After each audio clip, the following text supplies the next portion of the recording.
तो आइए शुरुआत करते हैं आपके अपने शो अनोखी शो की। इलेक्शन का फर्स्ट फेज ताबड़तोड़ कैंपेन है। 6 नवंबर को बिहार विधानसभा चुनाव 2025 के पहले चरण में 18 जिलों की 121 सीटों पर मतदान होगा।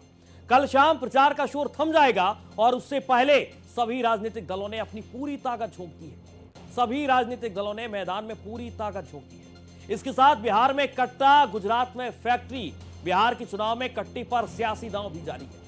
कल प्रधानमंत्री मोदी के बयान पर आज तेजस्वी ने क्या कहा वो भी हम आपको सुनाएंगे और दिखाएंगे। इसके बाद 3 बंदरों की कहानी बहुत ज्यादा चर्चा में है बिहार के चुनाव में, और इन 3 बंदरों में पप्पू, टप्पू और अप्पू की बात हो रही है। बिहार के दरभंगा में योगी की गर्जना में एक कहानी सुनाई गई और जमकर इंडी गठबंधन पर हमला बोला गया, निशाना साधा गया। इसके अलावा तेजस्वी ओवैसी की लड़ाई भी हम आपको दिखाएंगे। बाप तक यह लड़ाई आ पहुंची है। हैदराबादी भाईजान तेजस्वी का करेंगे कितना बड़ा नुकसान, आज हम आपको यह भी बताएंगे और दिखाएंगे। अवध में हराया और अब मगध में से भगाएंगे, ऐसा कहना है एसपी प्रमुख अखिलेश यादव का। तो उधर छपरा में धाए धाए होता है। चुनाव से पहले ताबड़तोड़ फायरिंग क्यों हुई और वो भी हम आपको बताएंगे। देखते रहिए शाम 7 बजे का प्राइम शो, आपका अपना बुलेटिन, आपका अपना अनोखा शो। 6 नवंबर को बिहार विधानसभा चुनाव 2025 के पहले चरण का मतदान होगा और इससे पहले सभी दलों के नेताओं का ताबड़तोड़ कैंपेन लगातार जारी है। कल शाम चुनावी प्रचार भी थम जाएगा और इसीलिए सभी दलों ने अपनी पूरी ताकत झोंक दी है चुनाव में।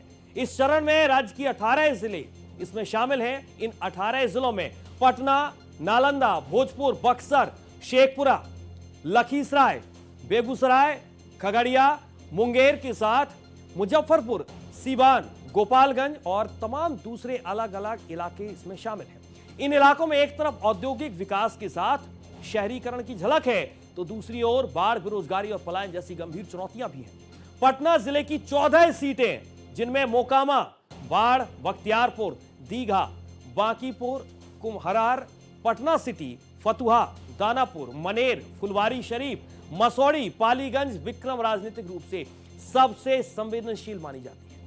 यहां पर शहरी विकास, ट्रैफिक, रोजगार और अपराध नियंत्रण मुख्य मुद्दे हैं। राजधानी का वोटिंग पैटर्न पूरे बिहार में राजनीतिक मूड का संकेत भी देगा। मोकामा जैसी सीटें बाहुबली राजनीति और जातीय समीकरणों के लिए भी चर्चित रही हैं, जबकि दीघा, बांकीपुर और फुलवारी शरीफ जैसे इलाकों में युवाओं का झुकाव रोजगार और शिक्षा जैसे तमाम मुद्दों पर देखा जा रहा है। नालंदा जो कभी ज्ञान का केंद्र था, आज रोजगार और बुनियादी ढांचे की कमी से भी जूझ रहा है। यहां की 7 सीटें, जिनमें हरनौत, अस्थावा, इस्लामपुर, हिलसा, नालंदा, राजगीर, बिहार शरीफ पर नीतीश कुमार की साख दांव पर है, क्योंकि ये उनका गृह जिला भी है। भोजपुर की 7 सीटें, जिनमें आरा, अगियाव, शाहपुर, बड़हरा, जगदीशपुर, तरारी, संदेश, लालू नीतीश युग की राजनीतिक टकराहट का पुराना रणक्षेत्र रहा है। किसान आंदोलन के साथ रोजगार और शिक्षा यहां के प्रमुख मुद्दे हैं और इन्हीं मुद्दों पर ये चुनाव पूरी तरह इर्द गिर्द घूम रहा है। बेगूसराय, जिसे कभी बिहार का लाल किला कहा जाता था, अब औद्योगिक ठहराव और बेरोजगारी से जूझ रहा है। यहां की 7 सीटें हैं, जिनमें चेरिया, बरियारपुर, बछवाड़ा, तेगरा, मटिहानी, साहबपुर कमाल। बेगूसराय बखरी पर मजदूर वर्ग की नाराजगी और युवाओं की बेरोजगारी सबसे बड़ा मुद्दा बना हुआ है। खगड़िया और उसके आसपास के क्षेत्र, जिनमें अलौली, बेलदौर, परबत्ता, खगड़िया हर साल बाढ़ से तबाह होते हैं, तटबंध टूटते हैं, राहत योजनाएं अधूरी की अधूरी रह जाती हैं। यहां के लोग इस बात का जिक्र करते हैं और ये कहते हैं कि हर चुनाव में बाढ़ राहत का वादा मिलता है, अलग अलग तरीके से बाढ़ राहत का वादा दिया जाता है, लेकिन राहत कभी नहीं। तो बिहार को विकसित बनाने के लिए वोट करें, प्रधानमंत्री मोदी कहते हुए नजर आए। उन्होंने बाकायदा इस बात का जिक्र किया कि आरजेडी हार गई तो कांग्रेस की राजनीति खत्म हो जाती है। महागठबंधन 3 बंदरों की जोड़ी, उत्तर प्रदेश के मुख्यमंत्री योगी आदित्यनाथ ने इस बात का जिक्र किया है।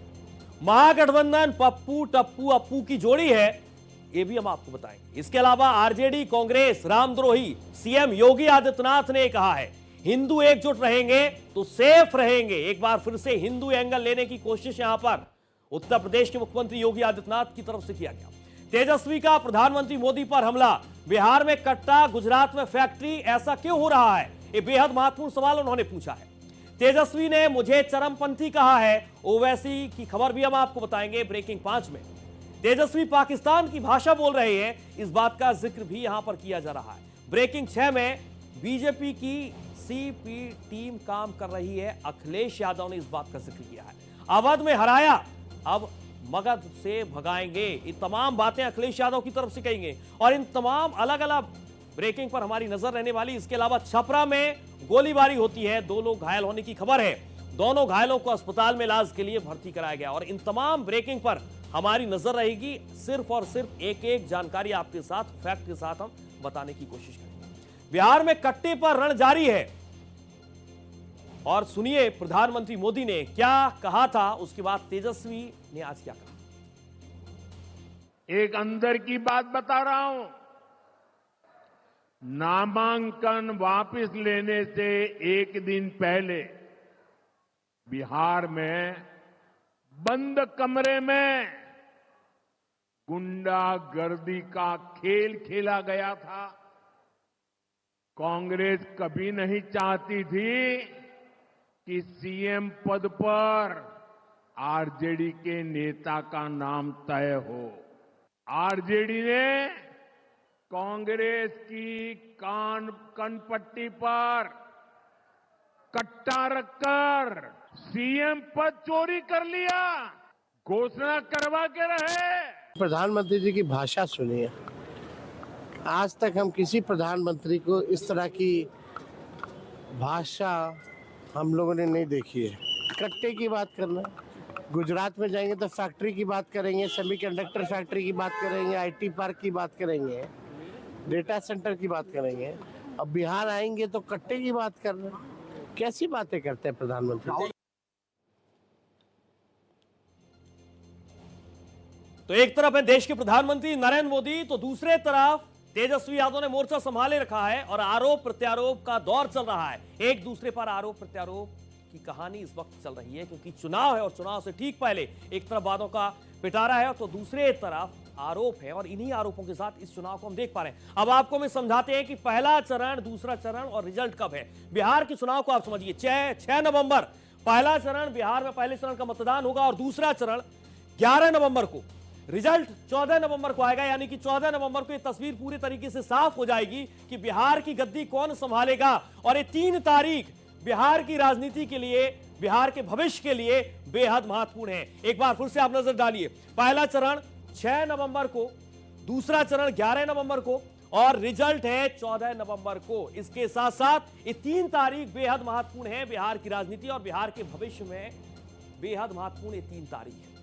पहला चरण 6 नवंबर, दूसरा चरण 11 नवंबर और तीसरा जो तारीख है वो 14 नवंबर, यानी कि रिजल्ट, नतीजे घोषित कर दिए जाएंगे। और इसके साथ साथ अब आपको हम ये बताते हैं कि 3 अलग अलग डेट्स में, पहले चरण में 6 नवंबर को तमाम सीटों पर मतदान होगा, इसके साथ दूसरा चरण 11 नवंबर को और तीसरे तारीख 14 नवंबर की तारीख, जब ये पता चल जाएगा कि आखिरकार यहां पर बिहार की गद्दी पर कौन राज करेगा।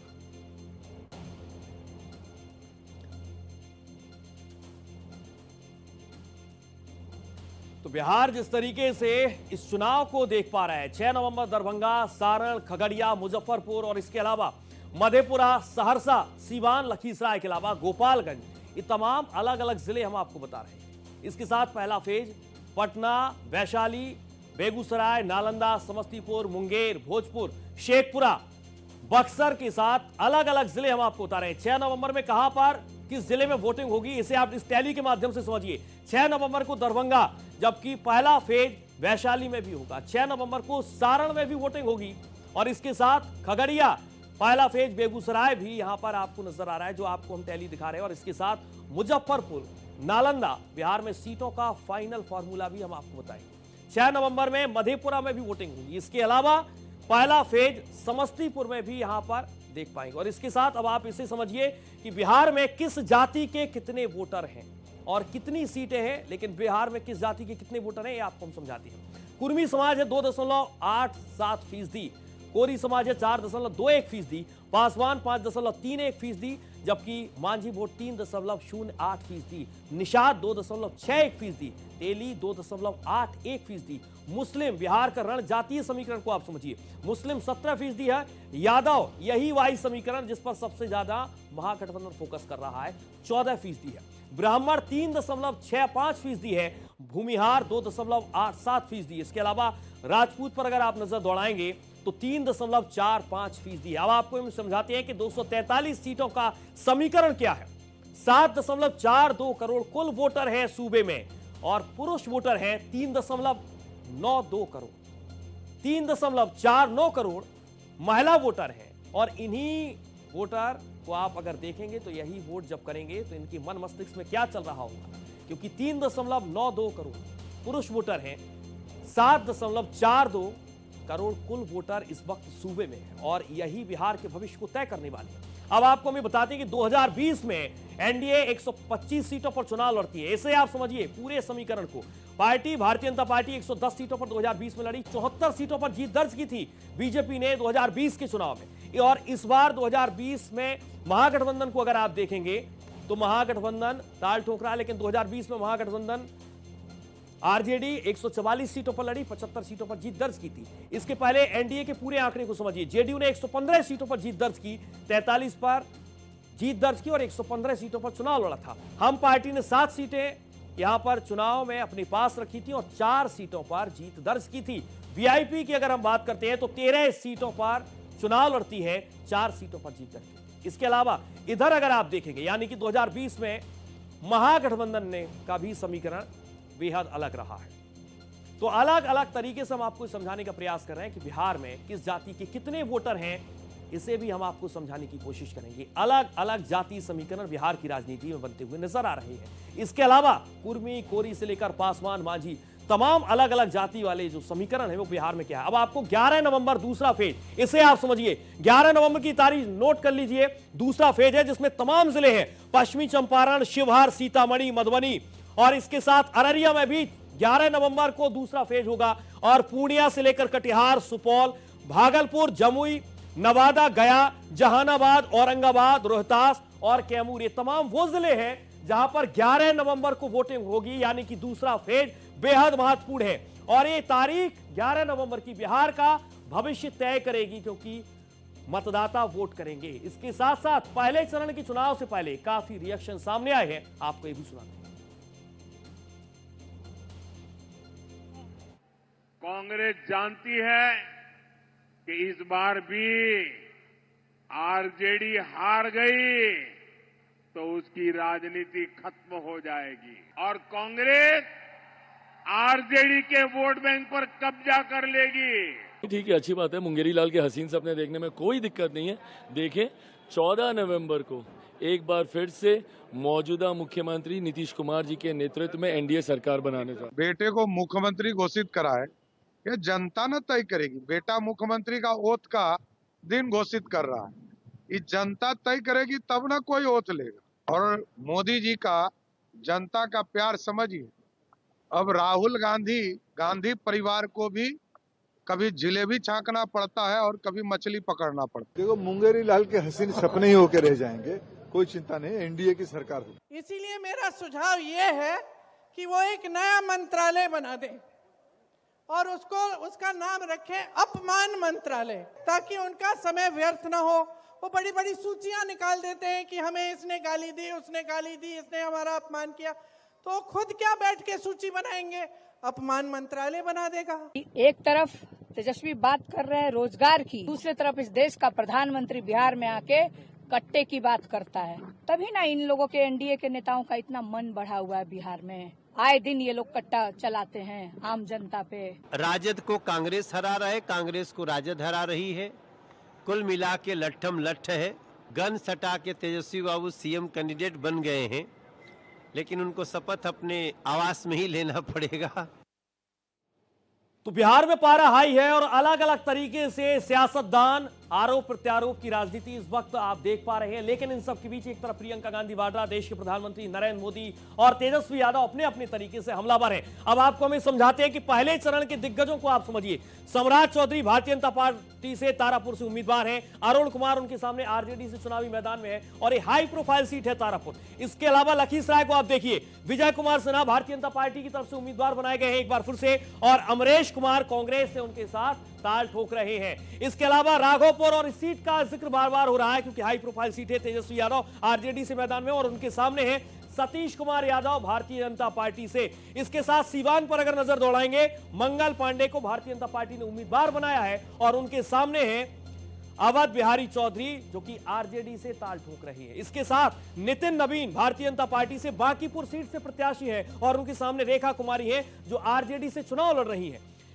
छपरा सीट से खेसारी लाल यादव, जाना पहचाना नाम, आरजेडी से मैदान में और उनके सामने छोटी कुमारी को भारतीय जनता पार्टी ने महिला कार्ड खेलकर मैदान में उतारा है। मैथिली ठाकुर लोक गायिका जिनकी सबसे ज्यादा चर्चा इस चुनाव में हो रही है, उन्हें अलीनगर से बीजेपी ने मैदान में उतारा है और उनके सामने है विनोद मिश्रा जो आरजेडी से चुनाव लड़ रहे हैं और इस सबसे ज्यादा चर्चा में है अलीनगर की सीट। मोकामा वीणा देवी आरजेडी से मैदान में और उनके सामने है अनंत कुमार सिंह जेडीयू जो हाल ही में गिरफ्तार कर लिए गए, और इसके साथ साथ मनेर जहां पर भाई वीरेंद्र को आरजेडी ने प्रत्याशी बनाया और उनके सामने जितेंद्र यादव एलजेपीआर से चुनाव लड़ रहे हैं। इसके अलावा रघुनाथपुर को आप देखेंगे और समझेंगे तो ओसामा शहाब आरजेडी से मैदान में है और उनके सामने है विकास कुमार सिंह, जनता दल यूनाइटेड यानी कि जेडीयू से प्रत्याशी बनाए गए हैं। इसके अलावा गौरव उराम, संतोष सैनी बीआईपी से मैदान में, अफजल अली खां को आरजेडी ने मैदान में उतारा है। तो ये अलग अलग दिग्गज हैं, हाई प्रोफाइल सीट हैं जो बिहार में जिस तरीके से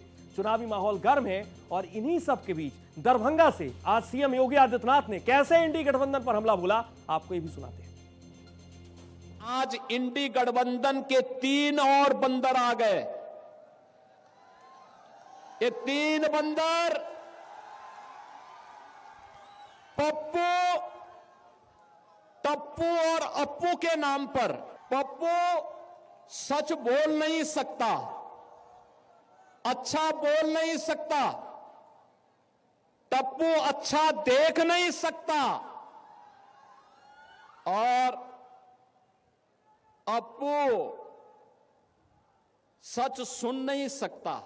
इन लोगों को एनडीए सरकार के द्वारा किए गए विकास दिखाई नहीं दे रहे, उसकी खुशबू इनको सुनाई नहीं दे रहा है, दिखाई नहीं दे रहा है।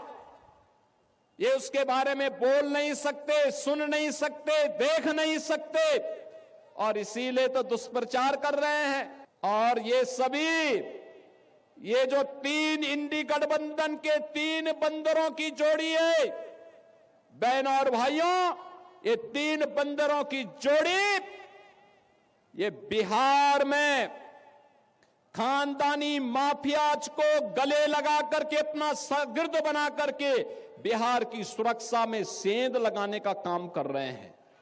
बहनों और भाइयों, आरजेडी की सरकार के समय में यहां पर बिहार के अंदर 70 से अधिक नरसंहार की घटनाएं हुई थी। 70 से अधिक नरसंहार की घटनाएं बिहार में जाति को जाति से लड़ाते थे, पर्व और त्योहार नहीं होने देते थे। जब एनडीए विजयी होगा, एनडीए विजयी होगा, बिहार विजयी होगा। एनडीए की विजय बिहार की विजय के साथ जोड़ करके देखना होगा और इसके लिए बहनों और भाइयों, बटेंगे नहीं, कटेंगे भी नहीं। याद करना, बंटे थे तो कटे थे, बटेंगे नहीं तो कटेंगे नहीं, एक रहेंगे तो सेफ भी रहेंगे। उत्तर प्रदेश के मुख्यमंत्री योगी आदित्यनाथ यहां पर 3 बंदरों की कहानी सुनाते हुए नजर आए और उन्होंने एक बार फिर से बटेंगे तो कटेंगे और इसके साथ साथ अलग तरीके से महागठबंधन पर हमला बोला। अब आप इसे समझिए, बिहार में सीएम योगी का गजब स्ट्राइक रेट है। एनडीए सीटों पर सीएम योगी की रैलियों की भारी डिमांड हो रही है। चुनावी सभाओं में सीएम योगी की जबरदस्त डिमांड है। बिहार चुनाव में एक्सक्लूसिव योगी का इंपैक्ट किस तरीके से पड़ रहा है इसे आप समझिए। आरजेडी के गढ़ में योगी आदित्यनाथ की सबसे ज्यादा डिमांड है। आरजेडी के गढ़ में जेडीयू एलजेपीआर के उम्मीदवारों की डिमांड, सभा, रोड शो लगातार मांग की जा रही है। एनडीए का हर कैंडिडेट चाहता है कि सीएम योगी आदित्यनाथ उसके लिए चुनाव प्रचार करें, वोट मांगे। ये हर कैंडिडेट की मांग है। इसके साथ बीजेपी की सहयोगी दल भी लगातार इस बात की ओर इशारा कर रहे हैं कि योगी आदित्यनाथ का जलवा बिहार में बरकरार है और इसीलिए तमाम बड़ी सीटों के साथ दूसरी सीटों पर भी योगी आदित्यनाथ को मैदान में उतारिए। विपक्ष का एंटी हिंदू नैरेटिव नहीं बन पाया चुनावी मुद्दा और इसीलिए बार बार एनडीए सीटों पर सीएम योगी की रैलियों की भारी डिमांड हो रही है। जमकर डिमांड है योगी आदित्यनाथ बिहार की सीटों पर प्रचार करें और इसके साथ साथ बिहार में योगी आदित्यनाथ ने जमकर निशाना भी साधा। आपको यह भी बताएंगे कि बिहार में किस तरीके से तेजस्वी पर फायर है। ओवैसी ने क्या कुछ कहा, आपको सुना। ओवैसी से क्यों इत्तेहाद नहीं किए, तो तेजस्वी ने कहा कि ओवैसी, क्या कहा उसने, ओवैसी एक्सट्रीमिस्ट है, चरमपंथी है, इंतहा पसंद है, दहशतगर्द है। आप बताइए हमको, हम तेजस्वी को बोलेंगे बाबू एक्सट्रीमिस्ट को तुम जरा अंग्रेजी में लिख के बता दो। हमको एक्सट्रीमिस्ट बोलता है, नहीं सुनिए, हमको एक्सट्रीमिस्ट क्यों बोलता है? इसलिए बोलता है कि मेरे चेहरे पे दाढ़ी है, सर पे टोपी है, मैं नमाजी हूं, मैं अल्लाह की इबादत करने वाला हूं। तेजस्वी सुन ले, कान को साफ करके सुन ले, मैं और मेरी औलाद सुबह क़यामत तक रहेगी तो हमेशा हम अल्लाह की इबादत करते थे, करते रहेंगे। तो सुन तेजस्वी, मुझे फख्र है कि मैं आका का उम्मती हूं, मुझे फख्र है। और बोलता है एक्सट्रीमिस्ट है। क्या ये तमाम चरमपंथी हैं तेजस्वी? तुमने किसको बोला चरमपंथी, बताओ।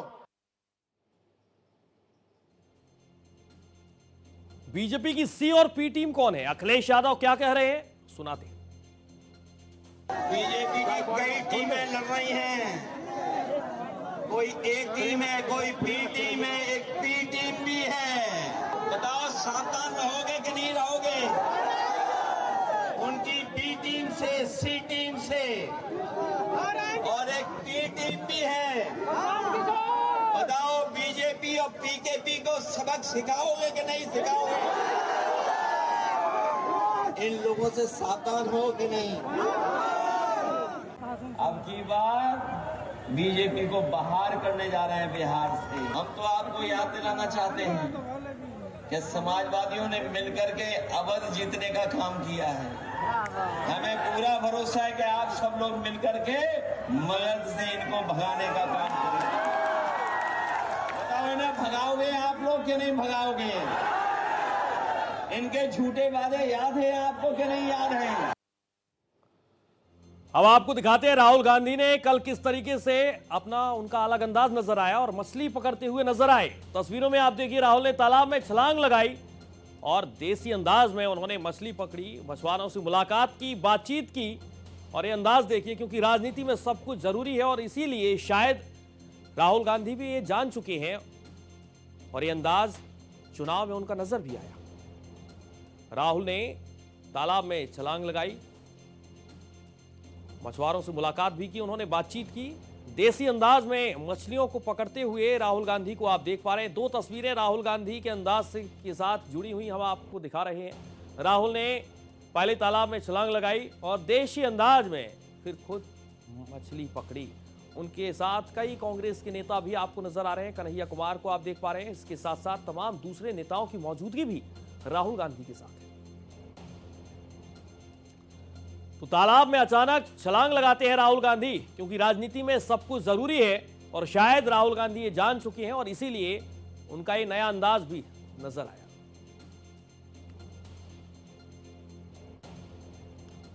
अब आपको ये हम समझाने की कोशिश करते हैं कि बीजेपी कहां पर कितनी सीटों पर मजबूत है और कौन सी सीटें ऐसी हैं जहां पर बीजेपी की ये सीटें लगभग पक्की मानी जा रही हैं। इन्हें आप समझिए। बीजेपी की ये सीटें हैं रामनगर, चनपटिया, रक्सौल, बनमनखी, पूर्णिया, हाजीपुर, कुम्हरार, पटना साहिब, गया टाउन। वो सीटें हैं जहां पर बीजेपी की करीब जीत पक्की है। रामनगर से लेकर अलग अलग सीटों को आपने देखा और इसके साथ 6-6 बार ये सीटें जीती हैं। नीतीश की पक्की सीट है सुपौल, आलमनगर और तेजस्वी की पक्की सीट है दरभंगा ग्रामीण, बेलागंज और इनके साथ साथ बीजेपी की ये सीटें लगभग पक्की मानी जा रही है। 11 सीटें हैं, 11 सीटें, जेडीयू की 10 सीटें हैं और आरजेडी 3 सीटों पर लगातार 5 बार ये सीटें जीती हैं। एक तरफ भारतीय जनता पार्टी बिहार की 33 सीटों पर जीत का चौका लगाया जाता है। बीजेपी ने 15 सीट, जेडीयू 14 सीट और आरजेडी ने 4 सीटों पर जीत दर्ज की। इसके अलावा 33 सीटों पर जीत का चौका बिहार की भारतीय जनता पार्टी ने 15 सीटों पर लगाया। इसके अलावा 2010, 2015 और 2020 के समीकरण को समझिए,